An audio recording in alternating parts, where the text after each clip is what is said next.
1, 2, 3 into the 4. Snoop Doggy Dogg and Dr. Dre is at the dope, ready to make it. Snoop Dogg. That name alone carries weight. From the early 90s to right now, he's been everywhere. Rap, movies, talk shows, even flipping omelets next to Martha Stewart. He's been the cool uncle of hip-hop, always laid back, always respected, and somehow managing to stay loved by the streets and the corporate world. For decades, Snoop's been untouchable, floating above drama like smoke in the wind. But suddenly, that calm vibe got shattered. Because comedian and radio host DL Hughley, one of the realest voices in the culture, just came for him hard.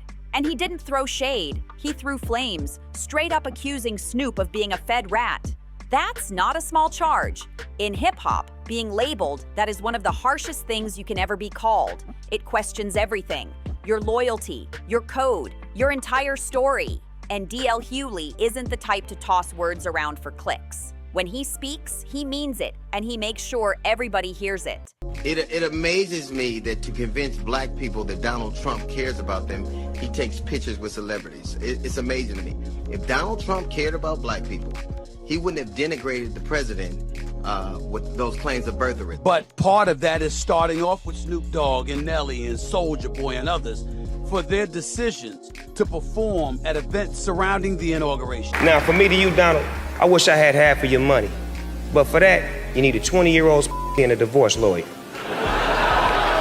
Now, I may not have half his paper, but I got twice the dick, and you can believe that.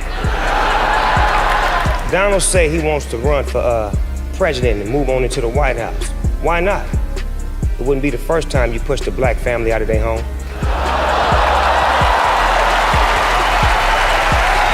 Nobody gonna perform for Donald Trump, huh? Which one of you jigaboo is gonna be the first one to do it? I'm waiting. I'm gonna roast the one of you Uncle Tom for doing it. Which one of you gonna do it first? That's why the internet's buzzing. Because this isn't just about Snoop's past, it's about his legacy. We're talking about a man who built his image on staying true, never folding, never cooperating with the system. So when DL looked dead into the camera and said he's done with my brother Snoop Dogg, people stopped mid-scroll.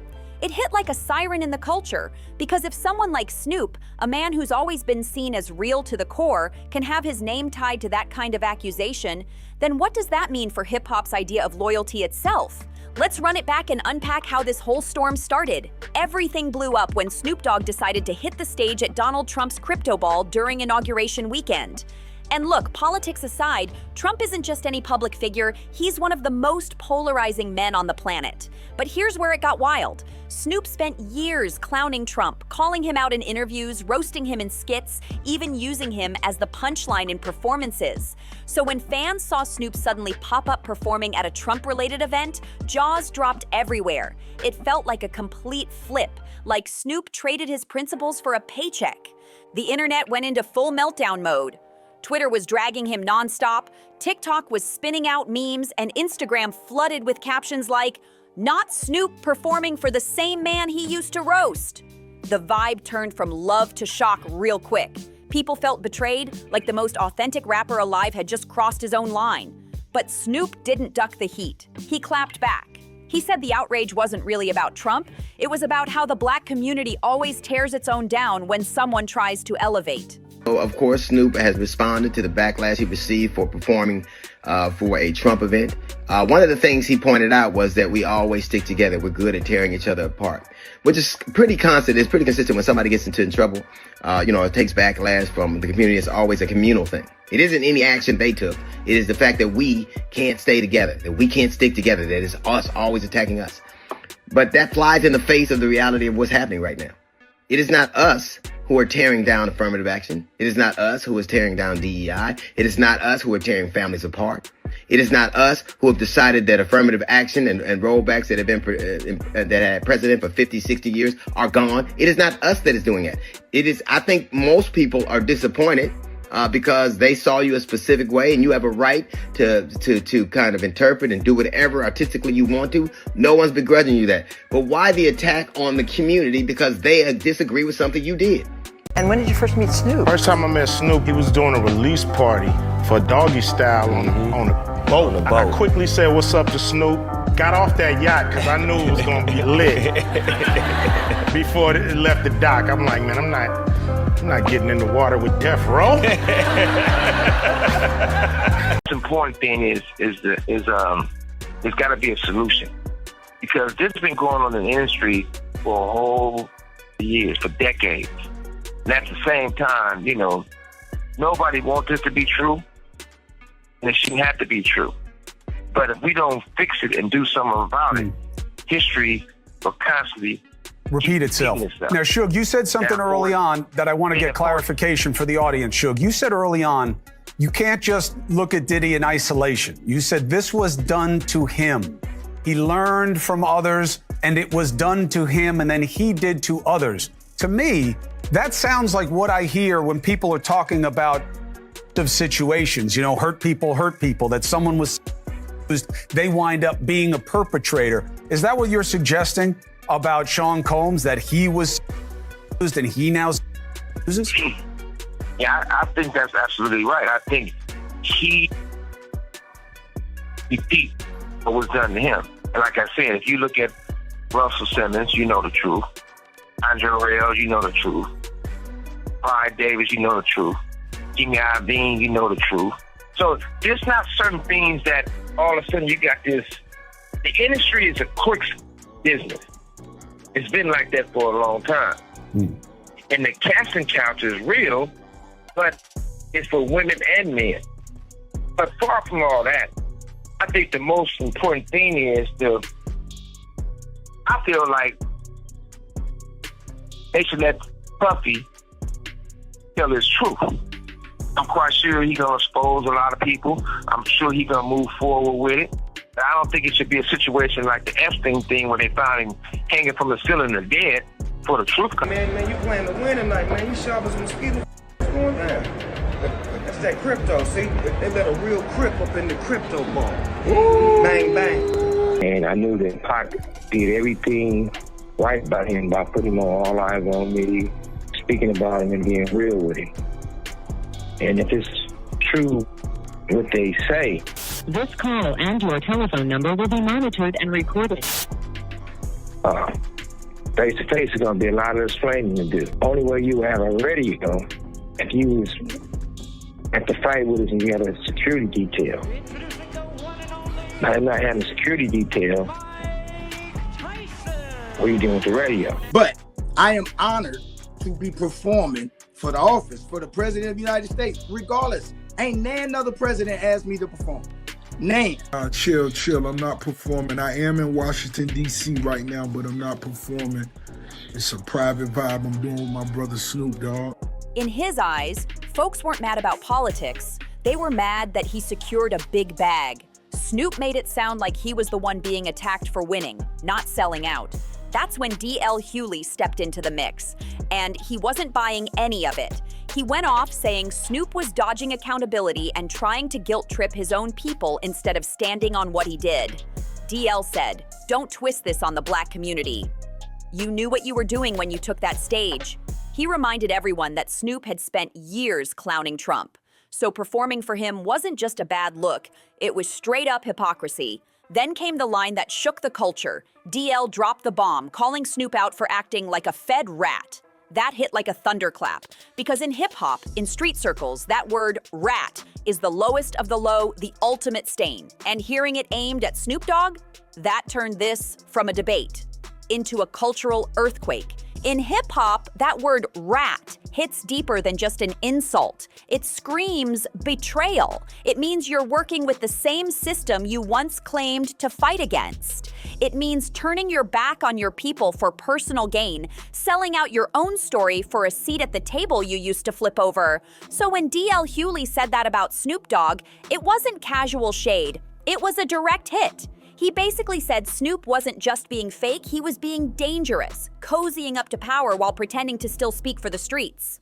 And that's a heavy charge, because Snoop's whole legacy was built on the exact opposite. He came up repping Long Beach, painting vivid pictures of street life, of tension with police, of surviving in a world designed to hold him down. He was the voice of rebellion, cool, calm, and real, standing shoulder to shoulder with legends like Dr. Dre, Tupac, and Suge Knight. Snoop became a symbol of West coast truth. Through every era, from gangster rap to gospel albums to family cooking shows, fans always believed one thing, that Snoop Dogg never stopped being Snoop from the block. But now, DL's words cracked that belief. He basically asked out loud what millions were secretly wondering. Did Snoop switch up? Did fame change him? Did the comfort of Hollywood make him forget the code he once lived by? Those questions hurt because they cut right into the foundation of what made Snoop loved in the first place. DL didn't just accuse, he broke it down. He said Snoop can't play both sides, can't talk about being for the people, while performing for the same man he once called toxic for the people. Hughley flipped the whole script, saying Snoop was trying to gaslight his community, making it seem like folks were hating when really they were just holding him accountable. That's why DL dropped the Fed rat line, not just as a diss, but as a warning. In his eyes, Snoop was moving slick, acting self-serving, trying to slide past the backlash instead of owning it. And the internet didn't let it slide either.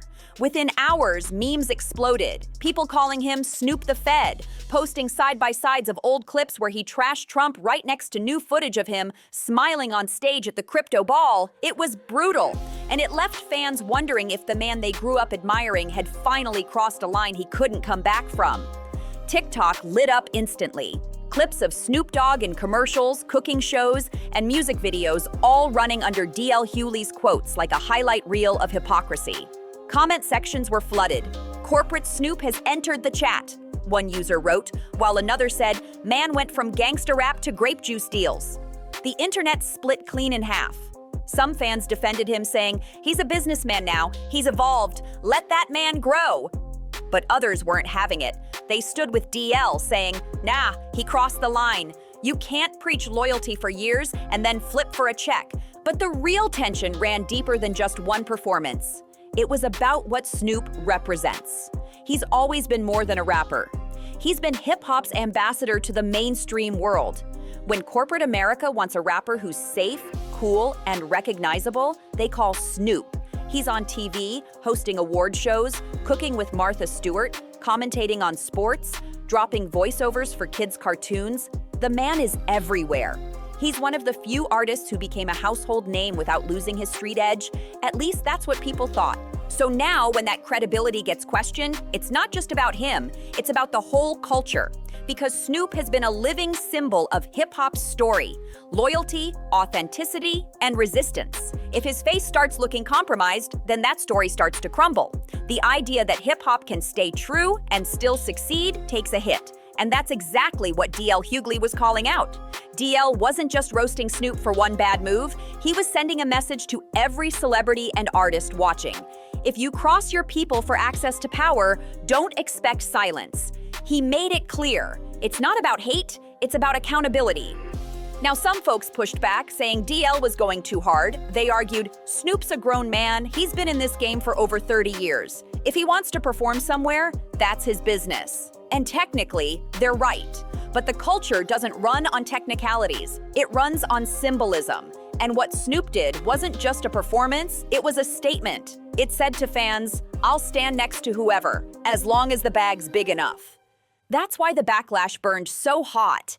Because it wasn't just disappointment. It was heartbreak from fans who saw their icon standing in a place they never thought he'd be.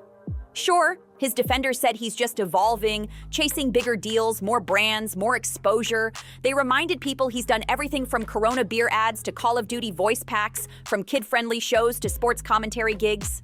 They said, Snoop's bigger than politics. He's transcended all that. But DL wasn't buying the transcendence excuse. He hit back saying, you can't transcend accountability. If you built your brand on standing against something, you can't turn around and profit off it without owning that switch up. That's why the Fed rat label stuck so hard. Not because DL was saying Snoop literally works with the feds, but because he was moving like someone who flipped sides. In DL's eyes, Snoop had stopped being the rebel with a cause and turned into a man too comfortable standing next to the same powers that once tried to silence him. And that hit deep because it made people ask, has Snoop evolved or sold out? In street talk, that kind of move gets one name, rat behavior, straight up betrayal. And the scary thing for Snoop Dogg is that once that label sticks, it's almost impossible to scrub off. You can't outsmoke that kind of stain. Once people start connecting your name with being fake or compromised, it follows you everywhere. Fans start replaying your old interviews and laughing at the irony.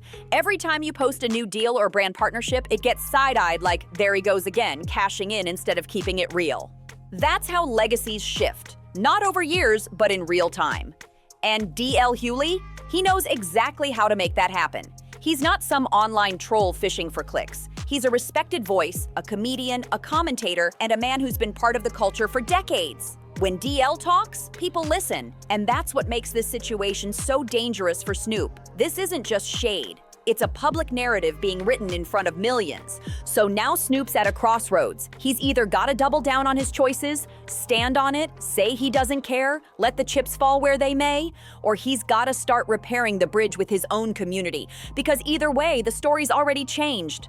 Think about it. In just a few short weeks, Snoop went from being dragged for performing at a Trump event to being accused of blaming the black community for calling him out to now being labeled a Fed rat by DL Hughley. That's 3 heavy hits back to back, all rolling like a wave. That's how fast the internet moves. One moment you're celebrated, the next, you're a headline for the wrong reasons. And the fans, they're eating it up. Every clip, every meme, every remix of DL's quotes gets reposted again and again. People love seeing a giant stumble. It gives them a rush. It reminds them that no one's too big to be questioned, not even Snoop Dogg, the Dogfather himself. But for Snoop, this isn't just about trending for the wrong reason. This is about his legacy. It's about how history will remember him when all this noise dies down. Will he be remembered as the legend who stayed loyal or the icon who switched sides when the stakes got high? Will he still be the Dogfather of realness? Or will his name echo as the man who moved like a rat when things got complicated? And here's the real kicker. The answer might not come from Snoop at all. It might come from how the people decide to remember him. DL Hughley isn't backing down. He's doubling down. Every new interview, every podcast clip, he's repeating his words, sharpening them, making sure that Fed rat label sticks like glue. And what about Snoop Dogg? So far, he hasn't dropped a real clapback. Maybe he's choosing silence, maybe he's strategizing. But here's the thing. In the court of public opinion, silence can start sounding a lot like guilt. And online, the loudest voice doesn't just win the argument, it becomes the truth. So where does this go from here? Does Snoop finally step up and address it head on? Defend his choices? Explain the move? Maybe even admit that the optics looked bad? Or does he keep it pushing, acting like none of this ever happened, hoping the internet's short memory will bail him out? And what about DL? Does he keep the pressure on, dragging this story into the next week's headlines? Or does he shift his focus to the next cultural firestorm? One thing's already certain, the damage is done. The seed's been planted and people are looking at Snoop differently now. Even if the noise quiets down, that label won't fade easy. Once your name gets tied to something like that, it sticks. That's the cruel part of this. Snoop Dogg, the man who built his whole image on loyalty, authenticity, and staying true to the streets, is now being questioned by his own community. And not because of a diss track or beef with another rapper, but because of choices that looked like betrayal. Think about that. Snoop isn't being attacked by enemies, he's being checked by the same people who once lifted him up. To some, it looks like he's traded the block for the boardroom, standing closer to power than to the people who made him, and that's why this moment stings so deep. So now the ball's in the fans' court. What do you think? Did Snoop Dogg really cross the line by performing at that Trump event? Was DL Hughley right to call him out as moving like a Fed rat? Or is this just another case of the internet blowing a situation way out of proportion? Drop your thoughts in the comments. This one's far from over, and if you've been riding with me through this breakdown, don't forget to like, subscribe, and hit that bell, because trust me, this story's still unfolding, and when the next chapter drops, we'll be right here to break it all down.